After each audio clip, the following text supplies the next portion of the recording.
7e nuit consécutive de frappe américaine en Iran. 7e nuit. Et l'Iran n'est pas resté bouche bée ou les bras croisés, je dirais. Aujourd'hui, l'Iran a été touché, principalement dans ses ports et les ponts qui relient les grandes villes, les axes stratégiques. Donc, les États-Unis bombardent les infrastructures militaires et civiles. Et les ports aujourd'hui qui sont autour du détroit sont les plus touchés, sont les principales cibles aujourd'hui américaines. Mais l'Iran, toujours dans sa stratégie très intelligente, est en train de faire une chose que tout le monde craignait. C'est-à-dire, au lieu de s'attaquer tout le temps aux dépôts, aux entreprises américaines, ou bien aux dépôts, aux infrastructures militaires de ces pays-là, de ces pays voisins, ou aux infrastructures militaires américaines sur la région, il est en train de toucher le point le plus sensible du Moyen-Orient. C'est l'eau. Les usines de dessalement d'eau sont en train d'être touchées au Koweït.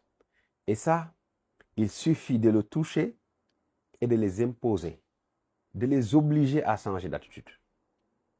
Parce que c'est des pays où il n'y a pas de nappe phréatique comme on peut le trouver en Europe ou en Afrique.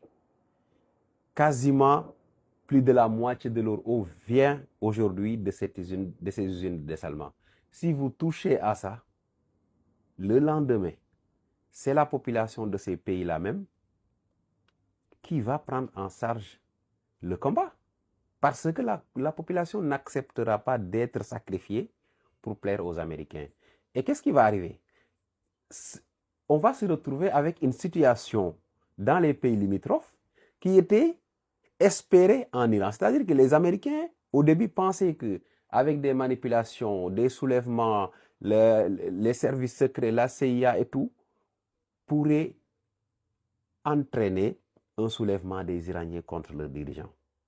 Mais si l'Iran continue ses frappes sur les usines de dessalement, c'est la population de ces pays limitrophes-là qui va se lever et qui va se lever contre qui? Contre ses propres dirigeants. Parce que on ne peut pas vivre sans eau. Et ces pays-là sont profondément dépendants aux usines de dessalement. Et il n'y a pas un régime qui peut faire face à un peuple déterminé. Il n'y a pas un régime qui peut faire face à un peuple assoiffé. Parce que c'est une question de survie. Et ils vont essayer de calmer au début, mais la finalité, c'est que le peuple même va exiger de ces dirigeants-là de se débarrasser des Américains. Parce que les Américains vont constituer une menace pour leur paix, leur sécurité, leur bien-être même, et je dirais leur autosuffisance alimentaire, parce que l'eau est l'aliment, ou bien je peux dire est un aliment fondamental, indispensable à la vie de l'être humain. Et avec les frappes-là, ils seront obligés de revoir leur politique, leur relation avec les Américains, sinon c'est le peuple même qui prendra à charge cette problématique-là. Et ça ne va pas être bien pour eux.